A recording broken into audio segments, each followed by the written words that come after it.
Oke, selamat datang kembali di sesi deep dive kita. Nah, Anda kan mengirimkan sumber yang menarik banget nih, terjemahan awal dari retorikanya Aristoteles. Iya, betul. Misi kita hari ini, kita coba gali ya, inti dari seni persuasi klasik ini. Gimana sih menurut salah satu pemikir terbesar ini, cara meyakinkan orang lain? Mari kita bongkar. Siap. Hal pertama nih yang langsung saya notice ya dari bacaan awal, Aristoteles itu melihat retorika dekat banget sama dialektika. Seni debat logis itu kan? Iya, mirip-mirip. Tapi katanya beda. Retorika ini lebih praktis gitu ya. Sesuatu yang kita semua pakai, sadar nggak sadar, buat bela pendapat atau nyerang pendapat orang. Gitu bukan? Tepat sekali. Definisi kunci dari Aristoteles itu unik memang. Retorika itu bukan cuma soal bicara indah ya, tapi lebih ke kemampuan buat melihat atau menemukan gitu cara-cara persuasi yang ada di setiap situasi. Oh, jadi kemampuan melihat alatnya ya? Iya, alat yang tersedia. Jadi fokusnya bukan trik, tapi lebih ke analisis yang ya mendalam lah. Analisis, oke, menarik. Dan kayaknya Aristoteles ini agak kritis ya sama ahli retorika di zamannya. Oh iya, betul. Sumber Anda kan nyebutin tuh, dia agak kurang seret sama pembicara yang fokusnya ke hal-hal yang disebut non-esensial. Kayak apa ya, membangkitkan prasangka, rasa kasihan, marah, gitu-gitu. Dia bilang itu kayak membengkokkan penggaris sebelum dipakai ngukur. Nah, itu dia. Analoginya pas banget. Itu kan intinya mengganggu penilaian yang objektif. Oke. Dan kritik itu nyambungnya ke pandangan intinya dia. Persuasi yang sejati itu harusnya akarnya di argumen itu sendiri. Argumennya ya? Iya, alat utamanya itu namanya entimem. Ini semacam silogisme tapi dalam obrolan sehari-hari lah. Silogisme retoris gitu. Betul. Di mana satu premisnya sering nggak diucapin. Karena dianggap udah ya umum lah diketahui audiens. Contohnya gimana tuh? Di teks itu kan ada contoh, bilang Dorius menang Olimpiade. Nah, itu udah cukup buat menyiratkan dia dapat mahkota. Kenapa? Ya karena semua orang waktu itu tahu hadiah Olimpiade ya mahkota. Oh, oke. Paham, jadi nggak perlu dijelasin lagi ya? Nggak perlu, fokusnya jadi di logos, pembuktian logis, atau paling nggak yang tampak logis buat audiens. Jadi intinya bukan sekedar mainin emosi, tapi pembuktian, logis. Justru itu. Menurut Aristoteles lagi nih, retorika yang baik itu penting banget karena kebenaran dan keadilan itu secara alami cenderung lebih kuat. Oh ya? Iya, jadi kalaupun argumen yang benar itu kalah, ya seringnya karena pembicaranya gagal aja nyajiinnya secara efektif. Wah, ini menarik. Jadi argumen bagus aja nggak cukup ya? Nggak cukup. Cara penyampaian itu krusial. Ini pengingat juga buat Anda yang dengerin. Gimana cara kita membungkus argumen itu penting. Oke, jadi selain logika argumen, si logos tadi, apalagi nih bahan utama persuasi menurut Aristoteles? Yang bisa kita sebagai pembicara kontrol gitu? Saya baca ada 3 pilar utama ya? Benar. Dia identifikasi 3 sumber persuasi utama yang bisa diciptakan pembicara. 1, etos. Ini soal karakter personal pembicara. Kredibilitasnya. Audiens mesti percaya Anda itu bisa dipegang omongannya dan niatnya baik. Oke, etos, karakter. 2, petos. Ini kemampuan buat membangkitkan kerangka berpikir tertentu di audiens. Menggerakkan emosi mereka biar lebih nerima argumen kita. Emosi ya, petos, siap. 3, ya logos tadi. Kekuatan pembuktian dalam pidato itu sendiri. Lewat apa? Ya lewat entimem dan contoh-contoh. Induksi retoris lah istilahnya. Etos, patos, logos. Nah, dari 3 ini ada yang lebih dominan gak sih menurut dia? Nah ini nih yang menurut saya agak mengejutkan ya dari Aristoteles. Dia bilang, etos itu karakter pembicara. Iya. Itu bisa jadi alat persuasi yang paling efektif. Paling kuat? Oh iya, Lebih kuat dari logos? potensinya ya. Dan yang penting dicatat, kredibilitas ini harus dibangun melalui apa yang Anda katakan dalam pidato itu. Bukan cuma reputasi Anda sebelumnya. Maksudnya gimana tuh? Jadi bukan karena Anda udah terkenal baik sebelumnya, terus otomatis pidato Anda dipercaya. Tapi gimana cara Anda ngomong saat itu, kata-kata yang Anda pilih, itu yang membangun etos di mata audiens. Wah, dalam juga ya. Jadi saat Anda dengerin orang ngomong, perhatiin gimana dia bangun kepercayaan saat itu juga. Persis. Itu poin krusialnya. Nah, setelah kita paham bahannya, etos, patos, logos, Aristoteles juga ngingetin kalau konteks itu penting banget. konteks pidatonya ya? Iya. Makanya dia bagi retorika itu jadi 3 arena utama. Atau 3 jenis pidato lah. Ah, iya. Yang 3 itu. Politik, forensik, sama seremonial ya? Bisa dijelasin dikit? Tentu. Jadi tergantung audiens sama tujuannya apa. Pertama, politik atau deliberatif. Ini fokusnya ke masa depan. Apa yang sebaiknya kita lakukan atau jangan lakukan. Tujuannya buat nunjukin manfaat atau kerugian suatu tindakan. Audiensnya biasanya ya para pengambil keputusan, majelis, rapat gitu. Oke, politik, masa depan, manfaat rugi. Lanjut. Kedua, forensik atau judicial. Ini kebalikannya, fokusnya masa lalu. Udah kejadian. Tujuannya nuduh atau ngebela suatu tindakan. Yang dicari apa? Keadilan atau ketidakadilan. Audiensnya jelas, hakim atau juri. Sip, forensik, masa lalu, adil tidak adil. Yang ketiga. Ketiga, seremonial atau epideiktik. Ini fokusnya masa kini. Biasanya buat muji atau nyela, tujuannya nunjukin kehormatan atau aib. Audiensnya ya penonton, pengamat. Kayak pidato penghargaan atau pidato pemakaman, gitu. Oke, jadi beda arena, beda fokus waktu, beda tujuan, beda ukuran baik buruknya ya? Betul. Dan kalau kita sambungin lagi, pemahaman 3 arena ini bantu kita banget buat lihat kenapa satu argumen bisa efektif di satu tempat, tapi gagal total di tempat lain. Contohnya? Ya, misalnya lagi debat kebijakan nih, itu kan masuknya arena politik ya. Argumen paling pas ya soal manfaat atau efek di masa depan. Kalau Anda malah ngotot bahas keadilan tindakan masa lalu, ya kurang nyambung. Itu lebih pas di pengadilan, di arena forensik. Ah, jadi milih peluru yang tepat buat medan perangnya ya? Kurang lebih gitu. Memilih argumen yang pas buat arenanya, itu kunci. Oke, jadi ketika rangkum nih, dari penjelajahan singkat retorika Aristoteles ini, seni persuasi itu ya bukan sihir, tapi lebih ke kemampuan analisis, nemuin cara terbaik di tiap situasi.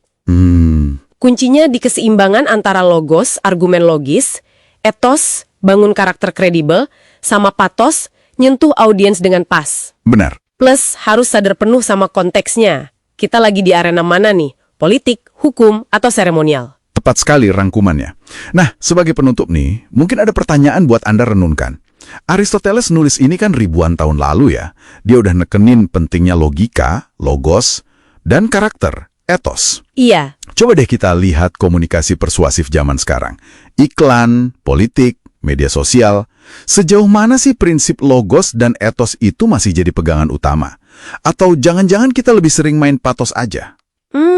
Pertanyaan bagus. Dan yang lebih penting lagi mungkin, gimana Anda bisa secara sadar dan yang penting, etis, menerapkan ketiga pilar ini, etos, patos, logos, dalam upaya komunikasi Anda sendiri sehari-hari.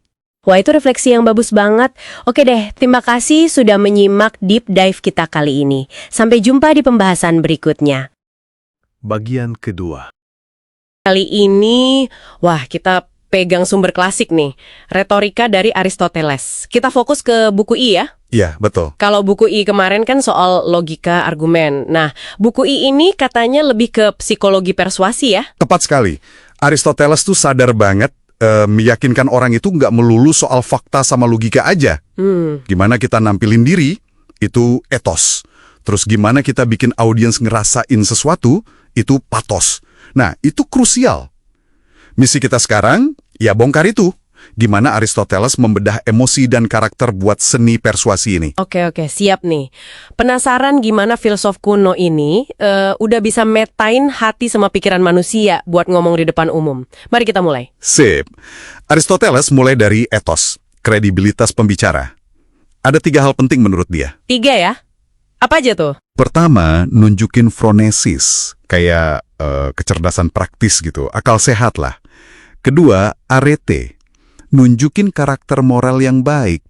Oke. Dan ketiga, einoia, niat baik ke audiens. Tanpa ini, argumen sehebat apapun ya, bisa jadi nggak didengerin. Wah, jadi bukan cuma soal apa yang diomongin, tapi juga siapa kita di mata mereka ya. Masuk akal banget sih. Betul. Kayaknya ini masih relevan banget sampai sekarang kan buat public speaking, leadership, bahkan ya personal branding di sosmed gitu. Persis. Prinsipnya timeless. Nah, kalau etos sudah kuat, baru Aristoteles masuk ke patos. kemampuan buat ngebangkitin emosi yang pas di audiens. Nah, ini dia nih, emosi. Dia percaya emosi itu bisa ngubah cara orang menilai sesuatu loh. Iya ya. Terus gimana dia ngebedahnya? Emosi kan, wah kompleks banget. Dia pendekatannya sangat sistematis. Untuk tiap emosi misalnya marah, kasihan, takut gitu ya. Dia analisis 3 hal. 1, gimana kondisi pikiran orang yang lagi ngerasain itu? 2, biasanya emosi itu ditujuin ke siapa?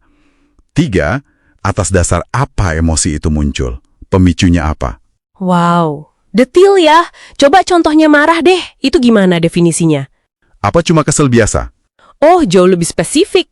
Marah itu, kata Aristoteles, dorongan hati. Ada rasa sakitnya. Buat balas dendam, karena ngerasa dihina secara nggak pantas. Dihina ya kuncinya. Iya, dihina. Bisa diremehin, didengkiin, atau dilecehin. Dan menariknya nih, dia juga nyatet ada semacam rasa seneng gitu dari nungguin balas dendamnya. Gila, sedalam itu ya analisisnya. Berarti ngerti, pemicunya, rasa diremehkan itu penting banget ya buat orator. Banget, kalau mau bikin audiens marah, atau sebaliknya, mau meredakan kemarahan. Nah, kalau kasihan gimana? Nah, iya, kasihan. Itu gimana? Kalau kasihan, itu muncul pas kita lihat orang lain menderita. Penderitaan yang kayaknya nggak pantas dia terima. Oke. Apalagi kalau kita ngerasa, wah, hal kayak gitu bisa nimpa kita juga. Atau orang dekat kita. Dan penderitaannya itu terasa dekat atau nyata. Jadi orator bisa mainin ini buat bangkitin empati ya? Dengan cerita yang relevan gitu? Tepat. Nah, selain etos dan patos, Aristoteles nggak berhenti di situ. Masih ada lagi. Dia juga lihat audiensnya, karakter mereka. Oh ya, berdasarkan usia kan, saya inget tuh. Betul. Dia petain kecenderungan umum. Kayak anak muda katanya penuh hasrat, optimis, impulsif, suka ngejar kehormatan, kemenangan. Tapi ya gitu, pengalamannya kurang gampang percaya. Terus kalau orang tua? Kebalikannya. Ya, cenderung gitu. Lebih skeptis, hati-hati. Lebih banyak hidup di kenangan daripada harapan. Fokusnya ke hal yang berguna, bukan yang muluk-muluk lagi. Pengalaman hidup kan? Nggak cuma usia ya? Nasib kayak kekayaan gitu juga dibahas. Dibahas juga. Misalnya, orang kaya, kata Aristoteles, cenderung jadi agak sombong. Ngerasa superior, mikir semua bisa dibeli pakai uang. Wah. Mengenali pola-pola ini, entah dari usia atau kondisi hidup, itu bantu orator buat nyesuaiin pendekatannya. Kayak profiling audiens zaman dulu lah. Keren-keren. Oke, jadi udah etos, patos, karakter audiens. Ada lagi alat bantu lain di buku 2 ini? Ada. Dia juga singgung soal argumen umum, topoe istilahnya. Kayak argumen soal kemungkinan. Contohnya? Misalnya, kalau hal yang lebih susah aja bisa terjadi, ya berarti hal yang lebih gampang juga mungkin terjadi kan? Logis. Oke. Terus, dia bahas juga penggunaan contoh. Bisa fakta sejarah, bisa juga fabel kayak cerita Aesop gitu. Oh, contoh itu buat apa fungsinya? Cuma ilustrasi aja? Nggak cuma itu, bisa nguatin argumen logis, tapi juga bisa banget buat bangkitin patos. Cerita kan, nyentuh emosi. Atau bangun etos, nunjukin kita berwawasan luas. Jadi dipakainya setelah argumen utama ya, biar lebih nendang? Idealnya begitu, kata Aristoteles, sebagai penguat. Oke, kalau kita rangkum nih ya, buku ini ngajarin kalau persuasi itu, wah, seni yang kompleks banget ya. Jauh lebih dari sekedar nyodorin fakta sama logika. Betul. Ini soal ngerti psikologi manusia, kredibilitas kita, emosi audiens, sampai karakter mereka. Semuanya nyambung. Persis. Dan ini mungkin jadi bahan renungan buat Anda yang dengerin. Seberapa relevan sih wawasan Aristoteles yang udah ribuan tahun ini, buat komunikasi kita sekarang? Iya juga ya. Apakah ngerti ini bikin Anda jadi komunikator yang lebih, katakanlah, efektif dan empatik? Atau malah jadi lebih waspada aja sama trik-trik persuasi orang lain? Nah itu dia, pertanyaan bagus buat dipikirin lebih lanjut. Oke deh, terima kasih banyak udah nyimak deep dive kita kali ini. Sama-sama. Sampai ketemu di penjelajahan kita berikutnya. Bagian ketiga. Nah, kali ini kita pegang kutipan dari buku Retorika, karya Aristoteles. Spesifiknya buku ketiga, fokusnya soal gaya bahasa dan gimana nyusun argumen. Oke, misi kita sekarang nih, kita mau coba bongkar pemikiran Aristoteles. Gimana sih caranya ngomong biar nggak cuma ya logis, tapi juga benar-benar bisa bikin orang terpukau, terus yakin gitu. Mari kita mulai ya. Kata Aristoteles, tahu apa yang mau diomongin itu penting, jelas. Tapi gimana cara nyampeinnya itu seringkali jadi kunci suksesnya. Sesuatu yang kadang kita lupain gitu. Betul banget. Aristoteles tuh menekankan kalau retorika itu erat kaitannya sama kesan yang kita timbulkan ke pendengar. Jadi penyampaian atau delivery itu penting. Bukan cuma soal kata-kata, tapi juga mainin suara, volume, nada, irama. Mirip kayak akting lah di panggung. Oh, jadi kayak aktor gitu ya? Iya, bisa dibilang gitu. Penyampaian yang bagus itu bisa bikin kita menang dalam perdebatan publik. Ini bukan cuma hiasan, tapi sebuah kebutuhan biar pesan kita nyampe. Ini juga cara pertama kita nyentuh patos, emosi audiens. Jadi bukan cuma soal fakta keras aja ya, tapi gimana fakta itu dibungkusnya gitu, biar pendengar nggak defensif atau malah jadi tertarik. Persis. Prinsipnya sih ya tetap, sajikan kasus secara wajar dengan fakta. Tapi kita harus sadar banget kalau cara kita ngomong itu, pengaruhnya besar ke penerimaan pendengar. Nah, ngomongin gaya nih. Gaya yang efektif itu menurut Aristoteles kayak gimana sih? Dia nyebut 2 syarat utama, jelas sama pantas. Kedengarannya simple ya, tapi mungkin ada jebakannya. Iya, jelas itu artinya pakai kata-kata yang umum, yang orang ngerti lah, gampang dipahami. Terus pantas, artinya gaya kita tuh nyambung sama konteksnya, jangan aneh-aneh. Aneh-aneh gimana tuh maksudnya? Ya, misalnya jangan terlalu puitis kalau lagi ngomongin hal teknis. Atau sebaliknya, jangan terlalu datar kalau lagi coba membangkitkan semangat. Nah, yang menarik nih, Aristoteles bilang kita itu sebaiknya menyembunyikan seni kita. Menyembunyikan seni, maksudnya? Biar kedengeran alami, nggak kayak dibuat-buat, nggak kayak pakai trik. Justru kesan alami itu yang, persuasif banget. Kalau orang ngerasa kita lagi mainin teknik, efeknya bisa hilang. Oke. Jadi persuasin terbaik itu yang nggak kerasa kayak lagi dibujuk ya. Ngomongin seni, Aristoteles kan kayaknya suka banget sama metafora. Kenapa tuh? Penting banget ya buat dia. Banget. Metafora itu kayak jembatan. Dia bikin ide abstrak jadi konkret. Jadi hidup di kepala pendengar. Aristoteles bilang, kemampuan bikin metafora bagus itu kayak bakat. Nggak bisa diajarin plek-kediplek. Gitu ya? Metafora yang pas itu bisa ngasih kejelasan, daya tarik, plus bikin gaya kita tuh unik. Ada sentuhan asing yang bikin orang merhatiin. Oh ya, dan bisa strategis juga. Strategis gimana? Ya, misalnya, mau muji, ambil perumpamaan dari kategori yang lebih keren. Kalau mau nyindir atau mengkritik, ya ambil dari kategori yang lebih rendah. Gitu. Oke. Ada contoh nggak dari Aristoteles? Biar lebih kebayang gitu. Ada. Misalnya, Pericles tuh, dia gambarin pemuda yang gugur perang itu sebagai musim semi yang direnggut dari tahun. Kena banget kan? Wah, iya ya. Dalam. Atau Plato, dia bikin simili, perumpamaan, orang yang rusak mayat musuh, itu kayak anjing yang gigitin batu, bukan orang yang lemparnya. Ini kan bikin kita mikir, oh iya ya, gitu. Bikin momen aha. Keren. Oke, jadi kita udah bahas soal bahannya nih, kata, gaya, penyampaian. Terus gimana ngerangkainya jadi pidato yang utuh? Aristoteles ngomongin struktur juga kan? Iya, betul. Dan dia nyederhanain banget loh. Inti pidato tuh kata dia cuma 2 bagian aja sebenarnya. Oh iya, apa aja tuh? Pertama, nyatain dulu pokok masalahnya apa. Itu pernyataan kasus. Kedua, kasih bukti atau argumen buat nguatin pernyataan tadi. Argumen. Ini intinya logos, argumen logisnya. Cuma 2 itu intinya? Ya, intinya itu. Bagian lain kayak pendahuluan atau penutup, itu fungsinya buat dukung 2 inti tadi. Pendahuluan misalnya kayak ngasih peta di awal biar pendengar nggak bingung, tahu mau dibawa kemana omongan ini. Oke, strukturnya simple ya intinya. Tapi tadi kita balik lagi nih ke soal kepantasan gaya. Berarti gaya bicara kita juga harus fleksibel dong ya? Nggak bisa sama terus. Tepat sekali. Itu penting banget. Aristoteles nekanin gaya kita harus bisa nunjukin emosi yang pas, marah, sedih, semangat, tergantung situasi. Dan juga harus nunjukin karakter. Karakter pembicara atau gimana? Bisa karakter kita, bisa juga disesuaikan sama siapa audiensnya. Kan beda ya ngomong sama, katakanlah, akademisi, dibanding ngomong sama masyarakat umum di pasar gitu misalnya. Kenapa sih penyesuaian ini penting banget? Nah, ini nyambungnya ke etos, kredibilitas kita.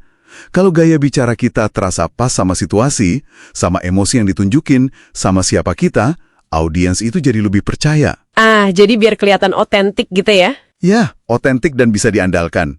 Rasa percaya inilah fondasi kuat buat persuasi. Kalau orang udah nggak percaya sama kita, argumen sebagus apapun, ya susah masuknya. Oke, jadi kesimpulannya nih dari semua obrolan kita, menurut Aristoteles, persuasi itu kompleks ya. Nggak cukup cuma ngandelin logika argumen logos doang. Nggak cukup. Kita juga harus bisa bangun kredibilitas etos dan nyentuh emosi pendengar, Pak Tos. Betul sekali. Dan gaya penyampaian sama struktur itu alat kuncinya buat nyampe ke 3 pilar itu. Gaya yang efektif itu tadi, jelas, pantas, alami, dan cerdas. Pakai metafora biar ide jadi hidup. Dan strukturnya? Strukturnya, ingat aja yang simple. Nyatakan posisimu, terus buktikan. Itu dasarnya. Nah, ini mungkin jadi pertanyaan buat kamu yang dengerin, buat dibawa pulang. Coba deh perhatiin, seberapa sering kamu sadar sama cara orang ngomong, bukan cuma apa isinya. Dan gimana kalau kamu sadar? Kira-kira itu ngubah cara kamu ngerespons atau memahami pesannya nggak ya? Coba deh, pikirin itu.